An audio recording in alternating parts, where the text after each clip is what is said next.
Well, now that I've got the Poppy War trilogy done, I'm even with Zach, and we can actually talk about this stuff now. Yeah, and I don't think you're quite as excited about it as I am. Well, we'll see about that.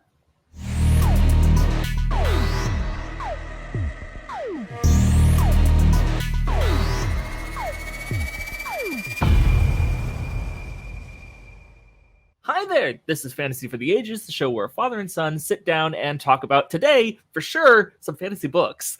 I'm Zach, the son of that equation.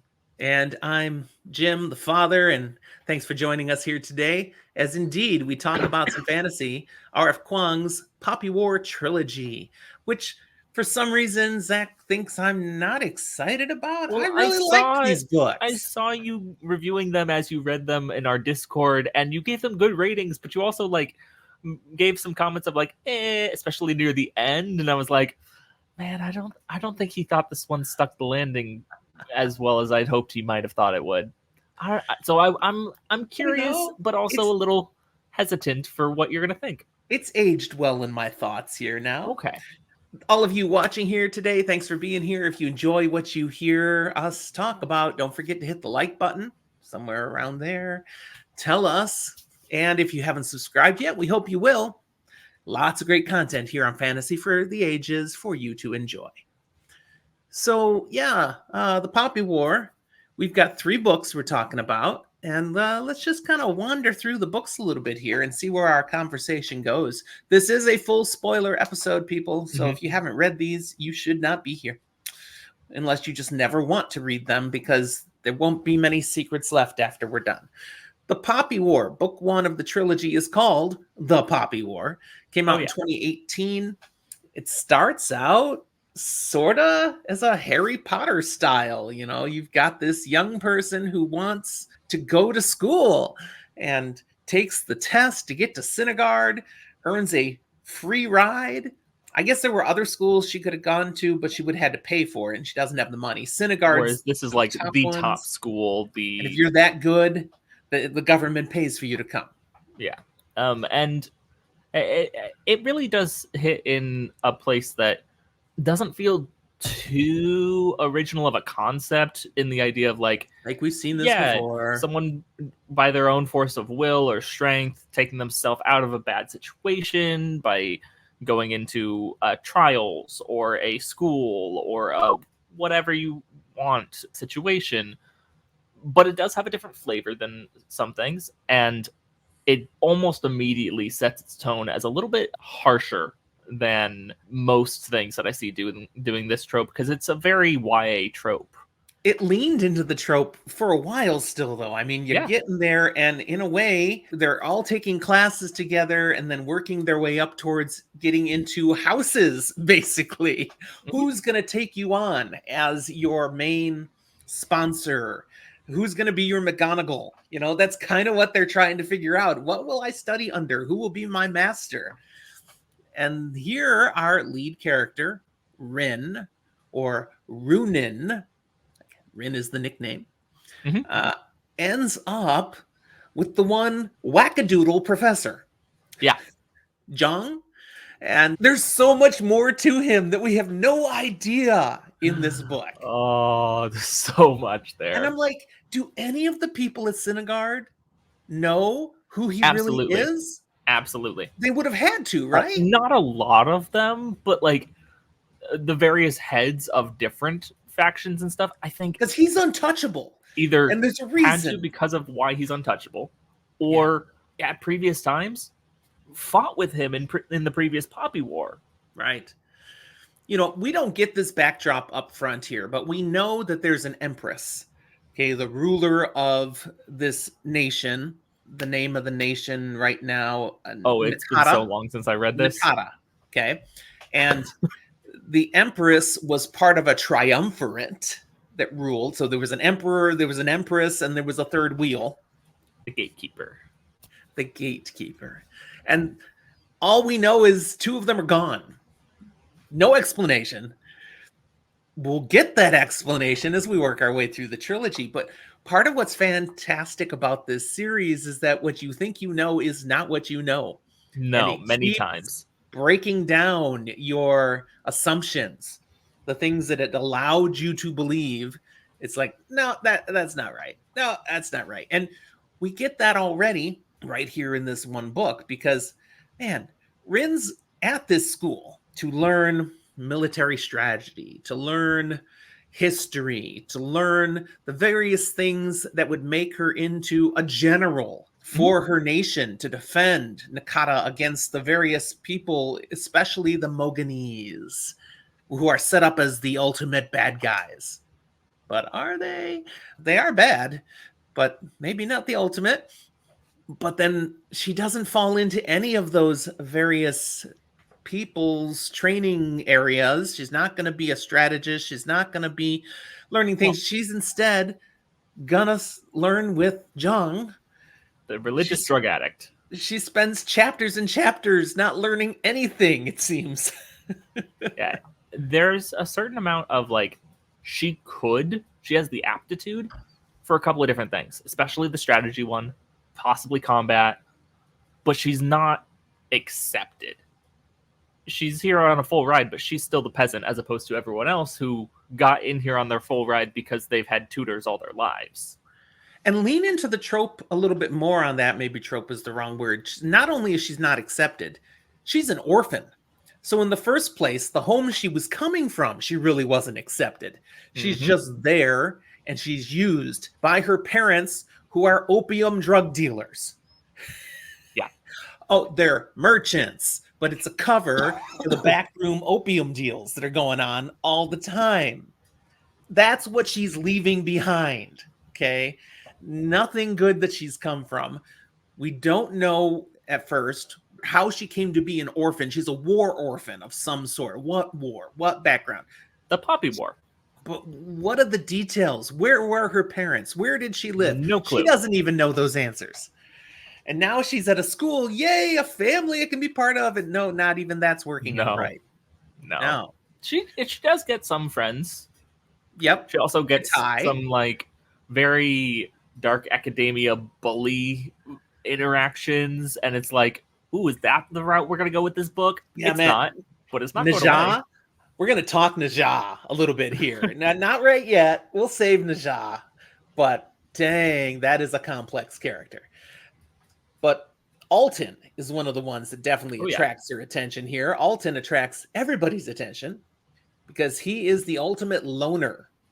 Okay, he is solo. This guy who, when we first meet him, he's a student at Synagard, and he seems to do nothing but stand out in a pit, ready to take on fighters. That's what it seems like at first. There's much more to him, obviously. But we learn that he is the possibly sole survivor of another group of people who were attacked, absorbed, something by the Nakata Empire, and resisted, and were destroyed, betrayed. It's a mess. What was the name of that group of people? Spearly. From the island of Spear. Well, the island of Spear. Yeah, and if I remember correctly, there was like rough tensions, maybe going to be a fight. They're a warrior people, but they ended up getting annexed with Nakata kind of, and they, through some means, possibly heinous, ended up getting utterly decimated in the previous Poppy War. Yes. By the Moganese, you were saying? I don't remember any of these names of peoples from this book. It's been way too long. We find out later it's not the Moganese that take out the Spearleys. It's the other bad guys, the Hesperians. They're the ones that the island of Spear is betrayed to. Which, to be clear, there's a lot of real-world parallels and various things. It's the white people. Hesperians are totally Viking. You know, Norsemen. I saw more British imperialism. They're definitely portrayed like Vikings. Their whole look. But anyways, yeah. And this is definitely a theme that they are the more advanced society, and how the advanced people have come in historically and taken over and brought in their values and imposed a new way simply because they can. They've got the guns, they've got the ships, you know. That's the Hesperians. Absolutely. And we get to that later on in the Poppy War trilogy. But so Alton, he's a Spearly. Yeah.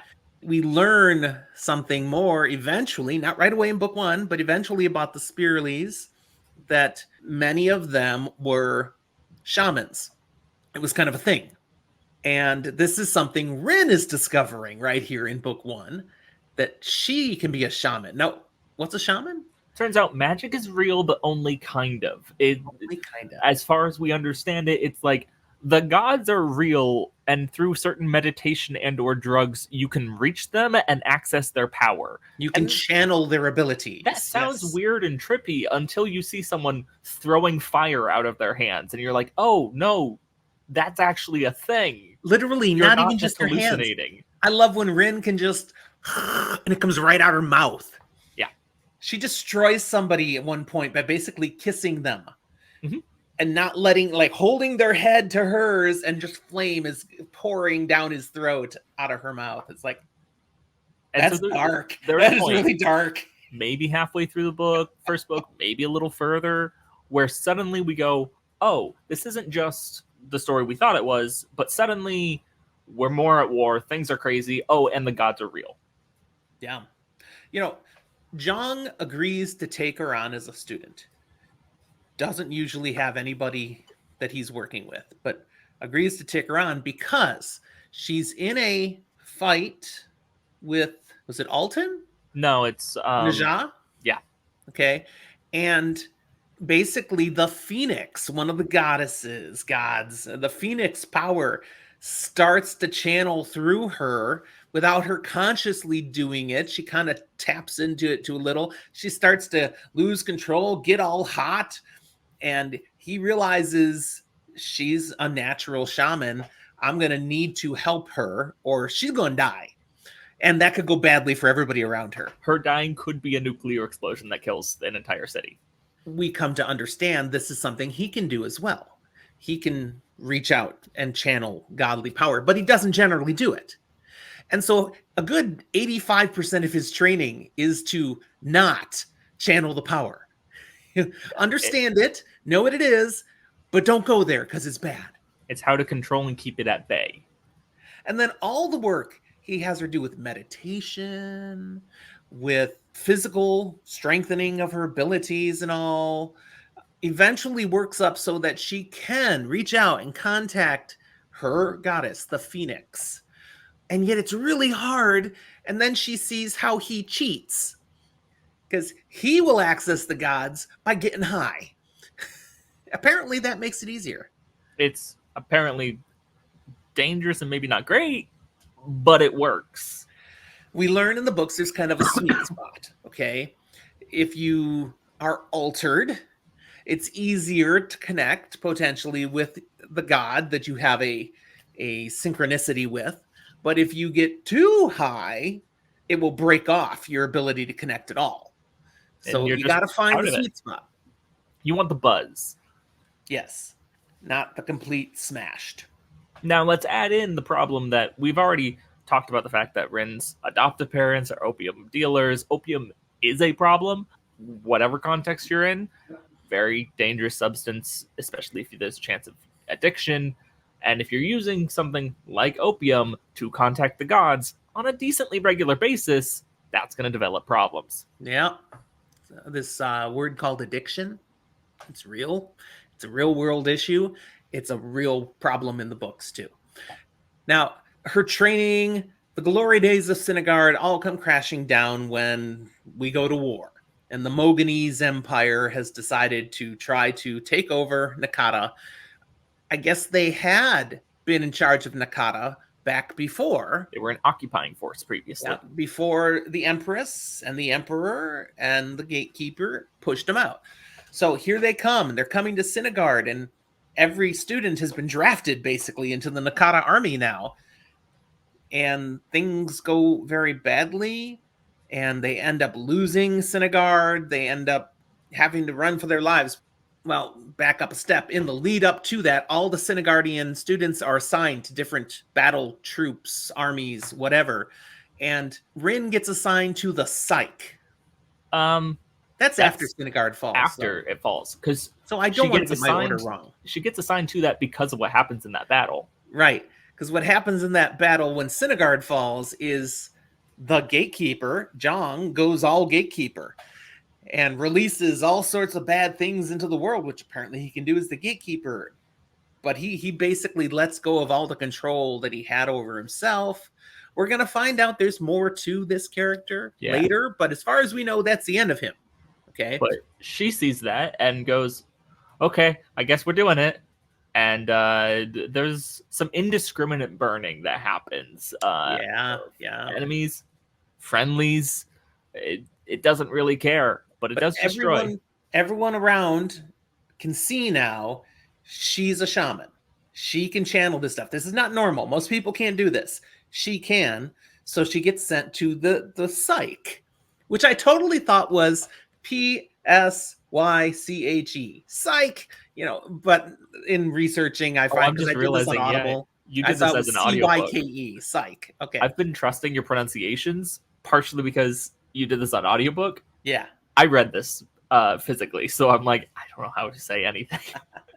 Well, she's assigned to the psych. She's like, no, because the general impression of the everyman is that the psych is a bunch of weirdos.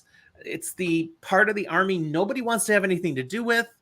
It does have an amazing amount of power. Yeah, it's kind of like the weird Black Ops unit. No one wants to admit they're part of it, but you want the psych on your side.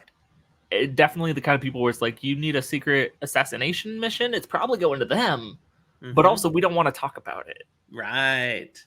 So she's assigned to the psych, and who does she find on the psych? Hi, Alton. Alton is in charge of the psych. He was literally a year ahead of her at Synagard, and now he's in charge of the psych. And there's only like 8 people. It's not a lot. Psych. It's a small little group, but they're all shamans. Well, no. They're mostly shamans. There are a couple exceptions. Oh, I know one exception. One major exception and 2 tiny kind of exceptions. Because the Highlanders. Is that the right word? I forget what for sure where they're from, but they're not shamans. They're something else that's related, but not shaman. You're right. But there is one who's just a weirdo who likes to blow things up. He's like just a young kid, but yeah, he's like into gunpowder, basically. Yeah, he makes bombs, including poop bombs, which was very funny. Yeah, it's flammable. But so they are this little task force, and there's an issue we learn with the psych that everybody who channels the godly powers eventually will go insane. You're not going to retire someday. You're not going to die of old age. These are powers that are beyond what people can handle. So, yes, you can do this, but it's a struggle every time, and you're going to fight a losing battle. And eventually, these are going to get away from you, and the rest of the psych is going to take you down. You're always trying to impose your will upon the uncontrollable power of a god that doesn't necessarily have a will, but does have a purpose. And if you try to shape that to a different purpose, you can to an extent, but over time, it just fully takes you over, and all that remains is the power. And this was fascinating to learn more about how this works, and then to learn that they have a place that they can go put you if it's gotten away from you, which is how Alton is in charge now, because the guy before him just recently went completely insane, and they had to put him away. And I forget the name of the place, but it's a special mountain where you can be cut off from the connection to the gods. I think the one before him technically actually dies, because we see it happen. He dies. Our first actual interaction of the psych is the mission where we see the previous commander, I think, basically tries to kill the Empress and gets killed. You're right, though. He does die, and he dies, and he's not able to fully train Alton, actually. Yeah. Alton just kind of gets thrust in now as the one in charge. It's not a very functional way to have this stuff work. No. But they did talk about how Alton's predecessor had to put the one ahead of him away. Which is why Alton he would have been the next kind of being groomed for that. He definitely has what it takes to lead, but he wasn't ready yet. But the guy who would have been ready went insane and had to go to their secret prison. Right. So you've got the Moganese Empire totally overwhelming the Nakata. The Nakata are not really ready to fight off an invasion, and part of that is because they didn't fight off the last invasion. Really, No, it was the Empress and the Emperor and the Gatekeeper that really, totally, with these massive shamanic powers, were able to kick the Moganese out, and now only the Empress is left for some reason, and she doesn't seem to have the same kind of oomph that she used to. And with Maybe the she three never of did. them, they were able to unite these different provinces that have different opinions of how things should go and don't care about each other. But when it's just her, that power structure is challenged. And so we get some political sides of things of just like, how do you fight a united war when your people themselves would rather abandon each other and just fight their own little insular protections? Oh, and that was another real life parallel and theme. They hadn't really united anything. They had everybody working together, doing what they wanted out of fear. It's like, you will work together or we will destroy you. Notice the Spear Island that's no longer functional. Okay, so they've made it clear. Do what we say or we kill you all. So great, but now the three of them aren't there anymore. Just one is there, and they're not so scared of just one. So yeah, things start to fall apart, and they're not able to resist the Moganese. And well, then Alton, he has a plan. It's a horrible plan. He wants to go to this mountain where the ones who have lost control have been locked away, and he wants to let them out. Say, hey, come on, we need to stand up and fight off the Moganese. Overcome the godly powers that have been trying to take charge. You can do this. There's enough loss and atrocity that happens in this conflict that in many ways, the people still fighting it kind of break and go to a point of, we're willing to try anything, including bringing out these insane, super powerful people, because I'm sure we can convince them or control them. Well, this is where Alton didn't have enough experience to be the one in charge right now, I think, because he has been helping the ones he leads to not lose control. He's been able to talk them down when they start to get too worked up, and he's convinced himself others didn't try like I can. I can talk people back. I can get them to master what is trying to take control. He's out of touch with the reality of how far gone people actually become when they need to be imprisoned. And there's a small piece here that we need to acknowledge about Alton, because he's not just misguided or imperfect, but he has some other drives going on there too. We talked about how you can get high, go contact the gods, could harness their power kind of thing. Alton doesn't do that. Alton is always channeling a god. He basically fully embraces the Phoenix, just like Rin. It is a spearly thing that he's doing. Hi, Rolly. Mm-hmm. And he's always going to be a little bit impacted by that just destructive nature. So his judgment is not necessarily the best. Maybe not. So they go to this mountain, and it's Alton and Rin inside the mountain. But Alton has a couple other people that work with him, try to support him. One in particular, who you said was not a shaman. He's not. And his name was Chagan. And Chagan, he doesn't actually Chaga. It ends with an N, but I don't think you say the N usually. No clue.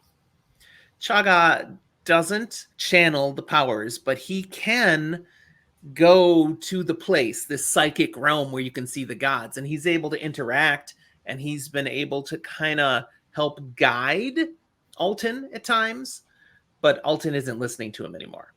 In fact, Alton gives Chaga and his sister, sends the two of them off on a different mission. Because, okay, we're going to try to go get these guys that have lost control, and you're going to go do this other thing.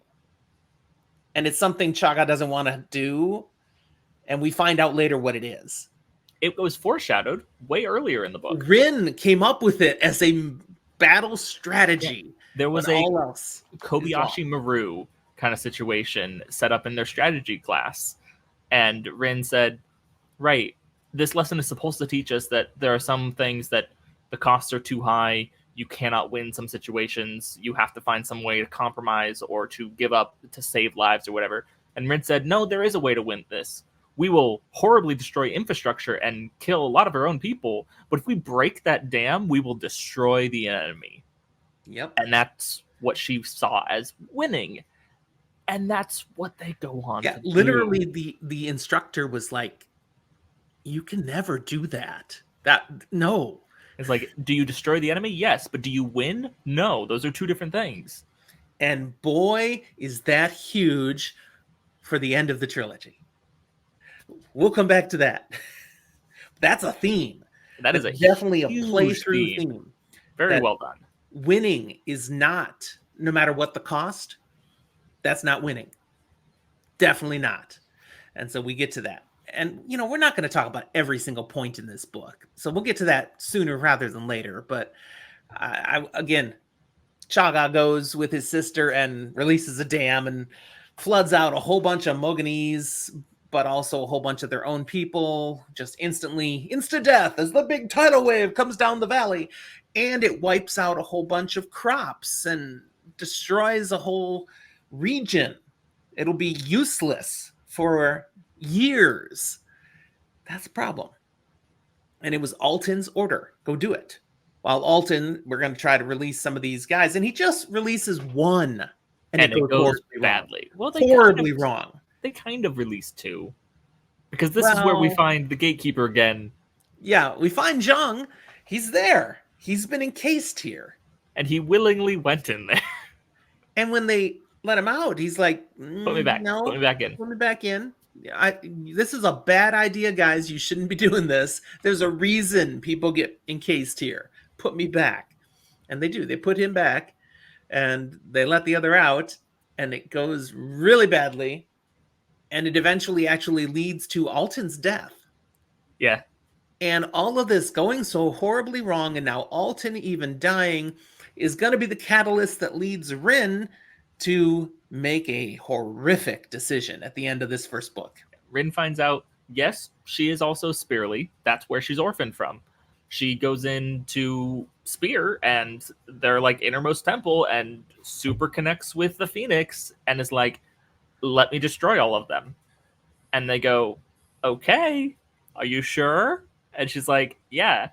Kill them all. And she destroys the entirety of like their island that they come from.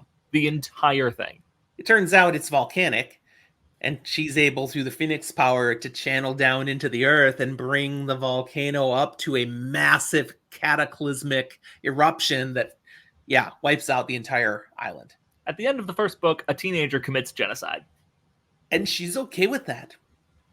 And that's not okay. So that leads us to book 2, The Aftermath. Yes, she's back with the Psych, the ones that are still around. And she's actually now in charge of the Psych, because she was the one right behind Alton, basically. So next person up, you're in charge. And she's not good at being in charge, and nothing good is happening.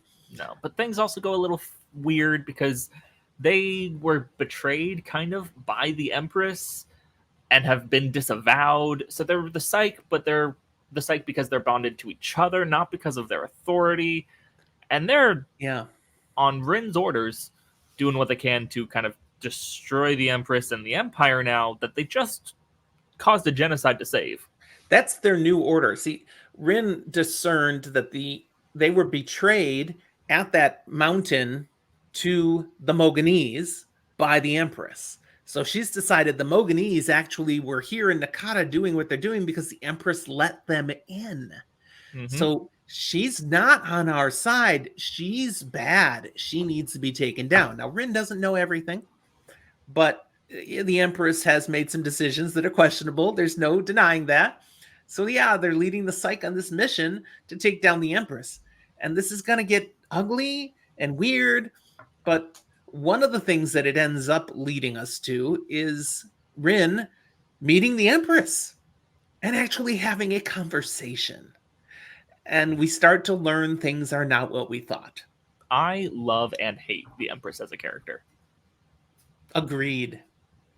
she is so delightfully despicable while also still being a person. Just a human, yeah, who made decisions for reasons. And lives with them, sometimes regrets some of them, but it tries to make the best of them.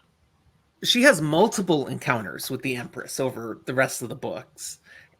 During one of those encounters, the Empress does something to Rin. Mhm. She does some magic hoodoo, some Whammy. deep, deep magic, and puts a seal on her. And this seal blocks Rin from tapping into the Phoenix. She can't channel anymore. She can't do this. We come to learn this is what happened to the Emperor and to the Gatekeeper. She put a seal on both of them too. They're still around somewhere. Well, we're going to learn as we, have already gotten to the point. Zhang is the Gatekeeper. He was one of those three. And when he's at Senegard as a teacher, he isn't really himself anymore. Because it's not just his power that got sealed, it was part of his personality, him. Yeah, he does not know who he used to be. And the Emperor, he's in a mountaintop, a special temple that's very hard to get to. And book 3, they're going to go there, and they're going to try to get him out. This problem for her is a big problem, because at this point in the book, she's not on her own anymore. Najah has come back into the story. Now, who Najah we thought was dead. He had faded out of the story back during the first book, during a battle with the Moganese, and they're using chemical warfare. Yeah. And there's gas, and he gets left behind. Now suddenly he's back. He's scarred from the past battle, but he's himself again. And this brings in this whole new element, because we knew his father was one of the warlords of the various regions. He's the dragon warlord, very powerful in the Empress's inner circle. But at this point, the dragon warlord, Viceroy, has decided to break off and start its own republic. And Najah and Rin had their whole enemies to lovers thing that then was oh, he's dead, so it's not a thing. But now he's back. And his dad is hey, let's go against the Empress. And Rin's I want to go against the Empress. I've been going, yeah. We can. I don't trust you, but you're going to help me destroy her? Yeah, let's make this work. Massive love-hate relationship between Rin and Najah. It is such a mess. It's such a mess on so many levels. Uh-huh. And let's throw in the complication that Najah has shamanic abilities. Not for the traditional reason. No. But there's a secret in the dragon family. The Jins. Jins. I forget their name. Anyways, there's a secret. And he's able to tap into some water-based abilities. Yeah. But he's not a shaman. I don't belong on the psych. I mean, he's not that kind of guy. There's some denial going on, and he's definitely had multiple should-have-died injuries that he only survived due to these shamanic-like powers. He seems to heal increasingly quickly. Yeah. Rin is working for Najah's dad now as part of that group, his Dragon Republic concept, because they're all against the Empress, and then she loses her abilities because of the seal the Empress puts on. So something's got to change, and here we get a new interaction with Katai. Now, Katai is one of their friends from back at Senegard who's got a perfect memory, photographic. Eidetic. There's a different eidetic. Thank you. And he has used that to become extremely gifted at strategy. Mm-hmm. He was the top strategy student of their class. He also was present for one of the worst atrocities that the Moganese afflicted. Yep. They reference that throughout the books. Katai has no love for the Moganese, but at the same time, he's fully aware of what Rin did at the end of book 1. And he's not real good with genocide. No. So this really created a rift. Before that, he was there for her. After that, not so much. And yet, there's an uneasy working relationship that has rebuilt along the book 2, so much so that they end up on a mission to where Chaga is from. Chaga, the Highlanders or whatever. Well, Don't they're remember making that. like a naval pass up towards the Empress, and things go really, really bad. Partially because that guy that they freed out of the mountain in the last book, the one who was mad with power, he shows up and makes a horrible storm that wrecks a bunch of boats, destroys a lot of them, and strands Rin and Katai. Yes. And they're basically saved by this other group, Chaga's people. Yep. And it's through that time we get a new understanding of another magical element of this world. And that's the sharing of a soul. There's a special name for it. Chaga and his sister, Her they bond have this plus. special bond, okay? And there's some strength that you draw from that. Allows you to do things you wouldn't otherwise be able to do, but when one person feels something, so does the other. You know, it's a life bond. And even so much that when one dies, the other's going to soon follow. Yeah. It's just you are connected for life now. They teach and allow Rin to enter into such a relationship, such a life bond with Katai as a way to get around the seal that she's stuck with. She can't channel directly because the seal is there and you can't just get rid of it. It's stuck there, which makes sense because the Empress did it and the Empress doesn't even know how to undo it. Yeah, So she no only one knows knows how how to to undo it. do Maybe you it. can't undo it. But with this soul connection, Ren is now able to reconnect with the Phoenix through Katai. Yeah, they insert kind of a fun little hacker backdoor to be able to just Yeah. sneak out and get a different source connection, but it still then goes and channels out through Rin, but coming in through Katai. And Katai, it doesn't feel good when this is done. That's something that hurts him. The fire of the Phoenix literally has to like go through him, Yeah, basically. he has no control over it, other than he could choose to stop it. He has to allow it to happen. He's not just a pawn. So anytime she uses his power, he is willingly allowing her to hurt him. Now, when it first happened, this almost destroys Katai, and Rin pulls back so that Katai is not destroyed. And so we understand that actually she has the ability to basically burn him out if she wanted to. At the same token, if she's not trying to burn him out, he can just stop the power if he wanted to. So he's allowing it to happen because she's letting him allow it to happen. And so there was a necessary level of bond and trust that comes in here, Yeah. and limits that they place on each other a little bit. But they eventually get back to the dragon people and Najah and, their white guy allies who have been studying and experimenting on Rin. Hesperians, yes. The Hesperians do not like this chaos in the world, this god magic. And they think it needs to be eliminated, eradicated. And so, yeah, they do this studying of Rin, and I guess there's some backdoor agreement that they might be able to help fix Najah. Najah's mom is a whack job. A bit, yeah. Wow. Totally cuckoo. Honestly, both parents a little bit, but in different ways. Yeah. This all leads to a betrayal. Another? Another. And Rin is stuck in prison now to be sent off to Hesperia as a study subject. Powerless now. And the end of the second book is one of the most brutal scenes in the series. And it is a friend inflicting pain on a friend to help them. Yeah. Yeah. We don't have to talk the details, but it was nasty. And of course, it leads to Rin losing a hand. Yep. Which then is really interesting how that interplays with in the third book with the bond that she and Katai share and the shared feeling, but one of them's missing a limb, and so it's a whole thing. Yep. So as we're in book 3, we get a lot more final understanding of the triumvirate. Okay, Rin has been betrayed, so she's on her own now. Where does she flee? She flees to the south. To her home province. You know, where her roots are. And she basically establishes herself through circuitous routes to leading the southern armies, the southern kind of warlords. A hero for the forgotten peoples, the ones who were trampled on in the last couple conflicts and wars and rebellions and the dam exploding, and it's like, oh, some of that's her fault.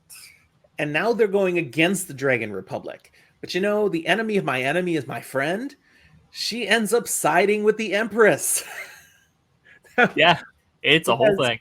it's not only the Dragon Republic that's the enemy. They've come to realize now the Hesperians are the bigger enemy because they're the actual power behind the Dragon Republic. And to a certain extent, have been orchestrating the conflict of this whole area for a while. And they do bring next level technology into all this. They have They've airships. got guns. They've got dirigibles. Yeah, they've got next level stuff that we're only seeing parts of. They've got science and medicine at a level that the Nakatis do not, have never seen. So, you know, ooh, okay, how do you beat a group like this? Well, there's only one way. We have to beat them like we beat them before. We need the Emperor back. We need the Gatekeeper back. We need the Triumvirate to rise up again and fight off the bad guys. Now, this is where we get a little backdrop again. The Triumvirate, they did what they did, yes, but they did it through horrific means. And everyone rightly feared them. And the reason the Triumvirate isn't there anymore is because they started to go really bad. And the Empress slammed it down to an end by betraying the other two and putting these seals on. She couldn't kill them because, ooh, this life seal soul thing, the three of them share that amongst each other. So to kill one would be to kill them all.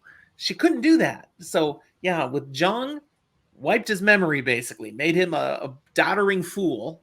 And with the Emperor, Basically totally put him cut in a him off coma. from his power and trapped him in a special prison where he can't connect with any of the power. We're going to try to undo all that now. This will go well. Yeah, Rin learned nothing from the first book. The book is a mess in some of the best ways, simply because so much of it, and in this third book, is the conflict between Naja and Rin on different sides and refusing to reconcile without one of them bowing to the other kind of thing and what they want, and Rin just single-mindedly going on this just destructive path, successfully kind of doing what she's planning to do, only to find what she was planning to do is so bad that she needs to destroy it. Yeah. They reunite the three only to have to get rid of them. The end justifies the means is what's presented multiple times, with the lesson that no, that's never true. The end does not justify the means. But long story short, Rin wins. Yep. Takes out the Dragon Republic, runs off the Hesperians. And there's still a certain amount of like Dragon Republic in exile. Naja is still around, but he's kind of cordoned off to his own one little spot, and now we're kind of in maybe peace talks, but Rin's like, there will not be peace. And she's in charge, which she learned be. Is not all it's baked up to be, because she has the responsibility that means. And what is she in charge of? An empire that is devastated by war, whose infrastructure has been destroyed, whose people are starving. There's no food. I love making the parallel of Rin's character in this trilogy to Darrow's character in the Red Rising initial trilogy. Because Rin is the path that Darrow could have gone, but he connected and knew that he needed to stay building. Rin never manages really to grasp the need to build, the need to preserve. Yeah. And it's largely because it's driven by a supernatural force to destroy and only burn, break down, destroy. And it consumes her. Yeah. The final scene of the books. We're skipping over stuff. We can do that. It's all good. The final scene is where she meets with Naja. She and Katai meet with Naja and some Hesperians who are just out of reach, but they're there, you know. And we're gonna sign a peace treaty perhaps so that we can get food and aid for the people, but really she's here to just kill them all. She's losing control. And Katai is like, no, what are you doing? This is not what we agreed. She'd already had a discussion with Katai. He thinks she's really going to do this peace treaty thing. And when she knew that he really wanted the peace treaty, she's decided he's against her. He's not the good guy anymore, so it's okay to betray him. Yeah, And to she's override the bad guy. him, to burn him out. It's okay. The end justifies the means. By the end, she is the bad guy. And she does realize it. Right at the end, there's a tiny moment of redemption. And it's where she not could I can have be the finished off hero. Katai, and she doesn't. Yeah. She stops. She realizes this is wrong, and I don't want to be this person. It's not I can be the hero, but rather I can let Naja kill me as I am the monster so that he can go on to be what this place actually needs. Yep. And be a hero and leader and all this. But he also has to live with the fact that he killed us. What's great at the very end then, she allows Naja to kill her so that he will be elevated in the eyes of the Hesperians, and now they will be willing to work with him as someone who fulfilled his promise, his role. But he's now stuck with all the garbage that Rin had left behind. So he's like, okay, I got what I wanted. Rin, you suck. At the end, he knows what he's getting. He's stuck with it. He has the hardest path moving forward because Rin goes on this huge destructive path and this hard journey, but ultimately at the end, the best move she can do is be done and let someone else have to do the harder work. Yep, dying's easy. He's got to live with all the consequences, work with the fallout. Yep, he has the skill, he has the abilities. It's not going to be easy though. Ultimately, I think the trilogy, the story is really interesting, unique. Some of the perspectives are nuanced. I really enjoyed how it handles like PTSD and trauma and drug abuse and addiction while also tackling supernatural themes. I thought it was really well done. Yeah, I don't disagree. I don't know why you thought I didn't. You just seemed like you were a little sick of like the vibe of the story by the time you got to the end of the third book. Yeah, okay. Maybe I was. Maybe it got a little tiring by the end. But to be fair, Rin's always destroy everything does get a little bit much. I mean, that is a cycle, and it is built in, I think, intentionally, that she seems to never learn from the past. And that's something that addiction is about. Mm-hmm. It's hard to break away. It's hard to... I mean, you don't learn from your mistakes because you literally are being sucked back in by things that are influencing your choices, things that are chemically unbalancing you. She is unbalanced for much of this story. She definitely goes into a list of characters that we've talked about multiple years ago at this point, probably, are despicable protagonists. She is. I want to like Rin, and much of the time I do like Rin, but yeah. So many times you can't. And you can't justify what she's doing. There are times. Yeah. And being close to Rin is a good way to die. Yeah. Yeah. Both proximity and like relationally. And yet she also has people around her who suck. I mean, Naja and his family are not good people either.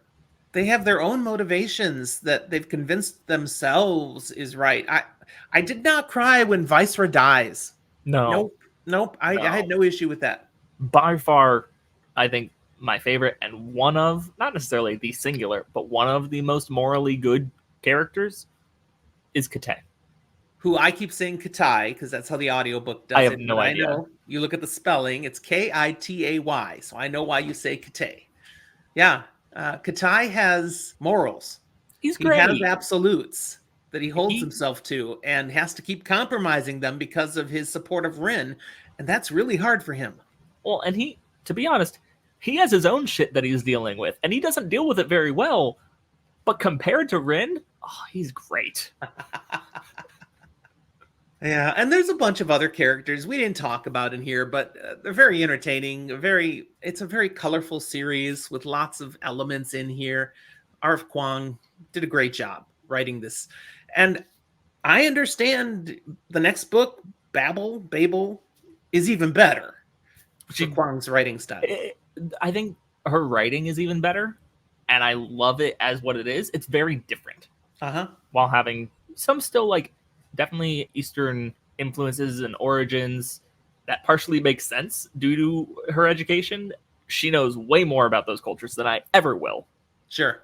Well, I'm glad I read The Poppy War. I read it a lot earlier than I intended to because I got a deal on Audible and could pick up all 3 for 1 credit, which was sweet. It was over 60 hours until I sped it up. This was for the first time a series where I listened at 1.25. From about halfway through the second book, I sped it up, and it worked. Was it just the narrator put enough pauses in there that you were like, slow. You can go a little faster? Yeah, it didn't feel wrong at 1.25. I think that's a good place to leave off then. Yeah. All right.